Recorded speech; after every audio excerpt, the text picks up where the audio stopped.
Hello there, Geminis. Welcome to your weekly tarot reading.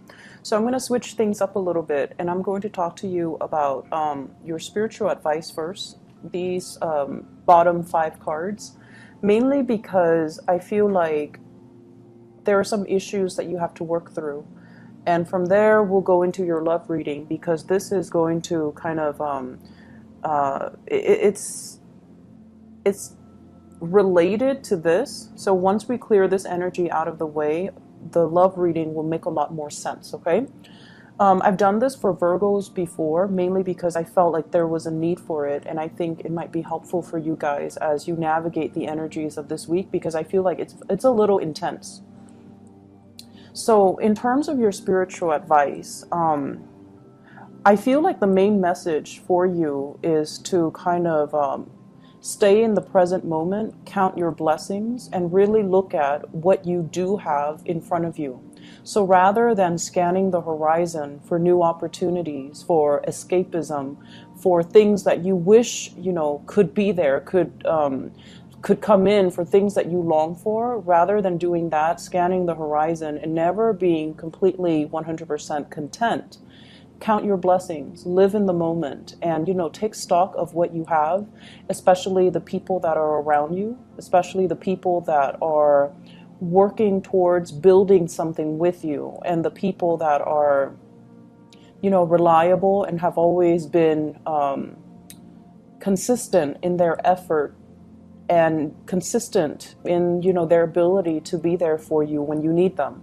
And the reason why I say that is I feel like this is the energy of somebody looking for, like an outsider looking in, okay? Looking in at a situation, possibly wanting what you have, wanting your position, wanting the love and the guidance and the blessings. So somebody is looking in on you, possibly like, checking on you. I'm seeing like checking on social media and things like that, okay? Somebody that's like constantly monitoring what you're doing, how you appear, what you talk about. And I feel like there's a deep sense of this person being quite controlling, wanting to dominate the situation and wanting to tell you, you should do this, you should do that. And so they have this laser beam focus on first your household, your work sector, your ability to lead others as well. So I feel like there's kind of honing in, trying to figure out what you're doing, possibly wanting your position, wanting your work, wanting all the blessings that you have. I don't see an energy of somebody sabotaging you. I don't sense that. But I feel like somebody really wants what you have. And so if it's a job, do the best to your capabilities. Don't leave room for somebody to sneak in from under you and steal things from right under you. If it's a relationship as well, nurture your marriage, nurture your family, nurture your relationship, and embody this energy of the Emperor, trying to do the right thing, trying to follow that voice of reason, that voice of rationality, and taking a stance, okay? So being very firm in what you believe in. So if it's a work situation, if somebody is doing something that you don't like, you can't be passive aggressive. You need to really speak up. So I feel like there is some passive aggressiveness. And I feel like, if somebody does something that we don't like, we need to hold them accountable for the way that they treat us, for the way that they behave, rather than just saying, oh, I'm going to avoid that person, right? Like the problem doesn't go away if you avoid it.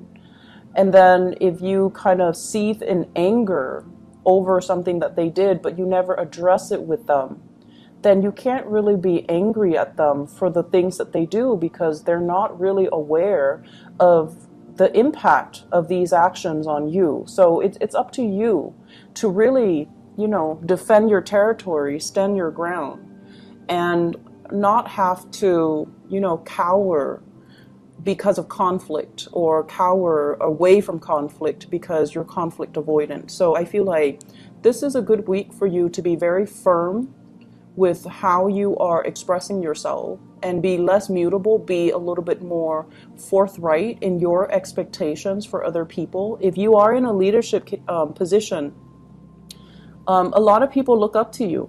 We have here the Three of Pentacles, wanting to build things with you, coming to you to consult you, and coming to you for your guidance and your clarity and your expertise. And a lot of you guys, you're very, very good as troubleshooters. You think really fast on your feet. You know a lot of things about a lot of things, and you know how to make problems go away for other people, because you have a knack for problem solving, and you actually enjoy it. So I feel like a lot of people will be coming to you for opportunities for consultation, for advice, for clarity. And I see younger people as well, and I also see like older. So I see like not a you know, like a wide spectrum when it comes to age, but I feel like people who are very, very young, and then people who are a lot older than you. And the ones that are older than you, honestly, they're pushing your buttons, because I feel like for many of you in positions of power, you might be very, very young, and they're looking at you kind of skeptically. They feel as if you haven't really earned your stripes. You haven't had the years of experience under your belt, but nonetheless, you're very good at what you do.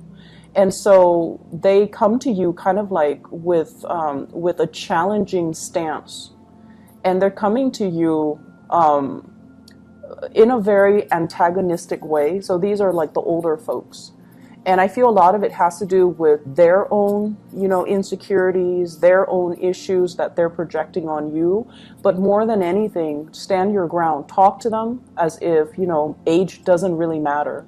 Talk to them with that voice of authority, and really, really stand up for what you believe in. So never mind the age gap. Just be very clear when you communicate, and be very firm when it comes to what you expect from other people, okay? So age does not matter. It should not matter when you're trying to lead others. So I feel like in the home environment, it's the same type of energy, where some people feel like they're older than you. They have more knowledge, more wisdom, more insights, and that's not always the case, okay? Our worldview is determined by our life experiences. And so I already see like clashes when it comes to generational gaps. You know, how do we raise the kids? What religion should we teach them? You know, like how do we get a situation sorted out when there are too many people involved? So for example, if it's a marriage and the in-laws are involved and everyone is putting in their 2 cents, when the marriage is between you and the partner and the children. So I feel like there are a lot of people meddling in your affairs because they're overstepping their boundaries. I mean, they mean well, but they're overstepping their boundaries, and they're giving you advice that's not really appropriate for you. So this is a good week overall for you to seek advice from a person who is in a position of authority. So for example, if you have, you know, if you need financial advice, consult a financial advisor. Don't talk to, you know, your cousin Joe, who's had like 3 bankruptcies, right? And then if you need marital relationship advice, consult a therapist, see a marriage counselor. Don't talk to your mom and dad who might have a very tenuous relationship with one another. So learning to ask for help from the right people, and then learning as well to really stand your ground and figure out what you need and demand it of other people. So it's not a great week for you to compromise. It's a great week for you to assert your authority and assert, you know, be a little bit more fixed, be a little bit more, I want to say, and no offense to anyone watching this, be less of a Gemini, less of a Libra, and be a little bit more fixed like an Aquarius. Because I feel like, you know, there are things that you cannot compromise on. And if the things are values related, it is really, really important for you to stand your ground, okay? So that's going to allow me to segue into the love relationship sector, because I feel like there's conflict coming into the picture. So the first thing I have here is the Three of Swords. The Three of Swords is a situation where a lot of words have been said. A lot of things have been out in the open that we can't really take back. A lot of, it's like too many things have happened, too much has been said. Where do we go from here? But I feel like this process of unearthing these things that are problematic, that we have swept under the rug, or that we have ignored, or, you know, that we've never addressed with the other person, these things are meant to come out. These things are meant to come out into the open so that we can deal with them. Because, you know, the more we love somebody, the more they're gonna push our buttons, right? And the more time we spend with someone, the more good times and bad times start to build up. And so I feel like if things are not addressed, this is the week where they implode. This is the week where we talk about, I did all of this, what did you do? And then the other person is like, well, I did all of that too, what did you do? So it's like keeping scores of that internal side of you where, you know, as the twins, I feel like you want your partner to be like you. You want your partner to intuitively understand you. And you feel like if it's my soulmate, if it's somebody I'm meant to be with, they should understand me without me talking. Well, it doesn't really make sense. No one can intuitively and empathically sense what you need. And even then, you know, they're probably going to be picking things up like 75% of the time, rather than every single time. So it's really important for you to talk and communicate and not let things build up to this point, okay? And this is a really great battle, I feel like, between a relationship partner. And the reason I say that is we have here the Queen of Swords and the King of Swords. So air energy, a lot of communication, not a lot of feelings, not a lot of emotions. And so no one is really speaking from the heart. They're speaking from a space of calculation, keeping tabs, keeping scores. I did this, you did that. So it's a very cold, detached, and almost antagonistic type of a vibe that I'm getting here. You might be dealing with another air sign, so an Aquarius, a Gemini, or a Libra. And this is the Gemini card. She has like two faces to her. So I feel like this might be the partner that you're dealing with. You have somebody that is really good with animals. You have someone who is, I'm getting like an Ivy League type of education. So somebody that might have multiple degrees. They're very, very intelligent. They're very worldly. They're less, I want to say like, they're not like materialistic. So, you know, money doesn't really mean a lot to them. They care about higher ideals, higher values. They might also be like a social entrepreneur, a philanthropist. They want to fight a good fight. They want people to be well fed and happy. So you've got somebody who is like, it's an air sign, but I feel like they're a little bit more idealistic. Okay, so whereas for you, your sword is planted firmly on the ground, you're resting on it. So I feel like this denotes that, you know, you care about security, you care about having a good job, staying at a good job, building up your reputation, building up, you know, getting significant pay increases every year. So you care about these security things. But these security things are not really innately important for a typical Gemini.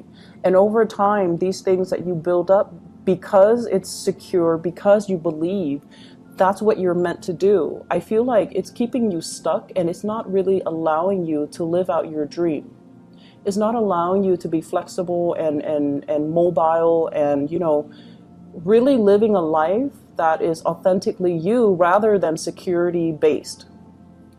And so you're coming across another person who is like a little bit more, it's like this is a twin energy. This is a really significant relationship where somebody is showing you a different side of themselves. So you can tell, just the vibe, this person's a lot more relaxed, and this person is very, very tense. This person, they dress well, but it doesn't mean that they care about the material things. I feel like they're a world traveler. They collect objects and clothing and, habits and languages from all different parts of the world. And I feel like, they have this sense of exoticism about them, and you're naturally very drawn to them. You might be a little bit envious of their idealism. You might be envious of the way, the carefree, quote unquote, carefree life that they lead. And they don't seem like they're plagued with worries. They don't seem like they're torn and conflicted. And they don't seem like they have a lot of drama or a lot of problems in their lives, because they're just, carefree and free-spirited and mobile. And so there are ideological clashes between you and this person when it comes to, stability, relationships. There's mutual fascination here that I'm sensing, but you two value very, very different things. And this is somebody that I feel, if you are this person, you might have a lot of earth in you. If you are this person, you might have a lot of water in you, or fire, where, you're philanthropic and you're kind of like a free spirit. And I feel like, it's a situation where there might have been arguments, but there is a reconciliation, okay?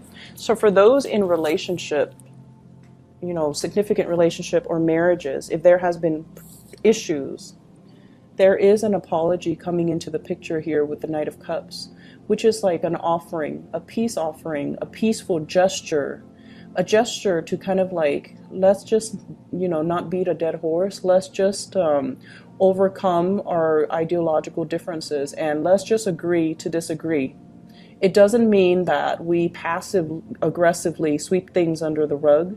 It just means that we value each other enough to respect each other's differences and move away from it.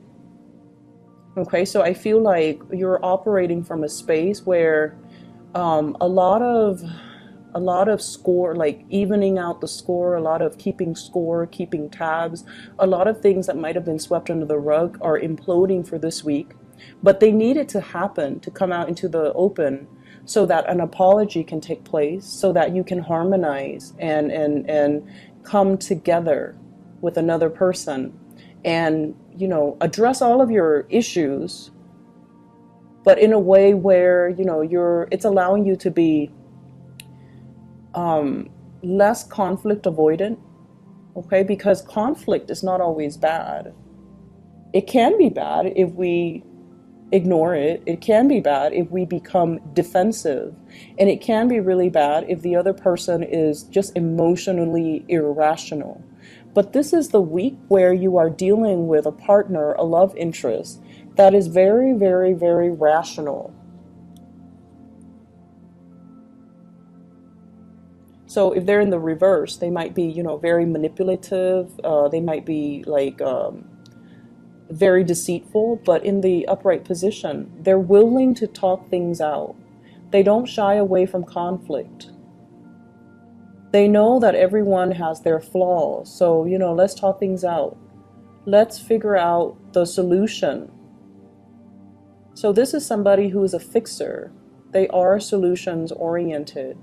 And I feel like there's going to be a major, major victory here with the Six of Wands, overcoming your troubles, being able to sail on from conflict and heartache and, harsh words and things like that, because you're in a league with somebody that is very much like you, except, they're not conflict avoidant. They kind of charge right in and they're like, okay, what's the matter? Let's talk about this.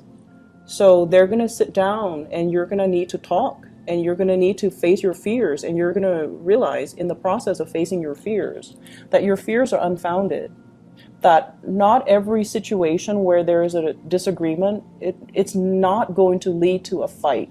it's not going to lead to a space where you are acting, defensively, or the other person will be evasive.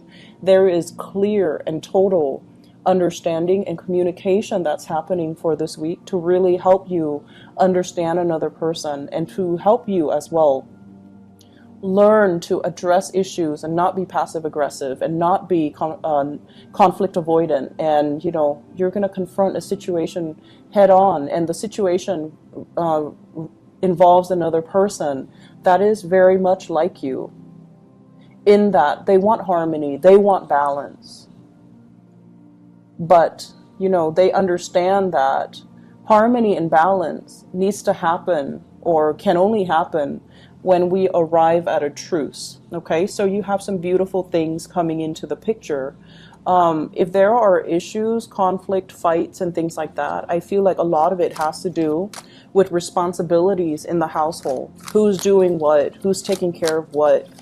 And that whole process about keeping score. So you might be dealing with a Libra. You might have Libra in your chart, where you're very, very sensitive to imbalances in the relationship. And I asked, what is one of the major conflict that's coming into the picture? And I have here the Queen of Wands, and this is like the fairy godmother. So you might have issues when it comes to taking care of in-laws, or in-laws meddling in the parenting of the children. You might also, I'm sensing this, but not so much, you might have somebody that's interfering in your relationship. Hence, somebody is like on the outside looking in. Okay, so just be very careful about that. All right, so I hope the reading is helpful for you, Gemini. Face your fears. Face your fears. The shadow side of you is the Sagittarius, and Sagittarius, they just charge in and solve problems. So calling upon that side of you, I feel, might be helpful for this week. Okay, so I wish you all the best. I'll be back next week. Take care.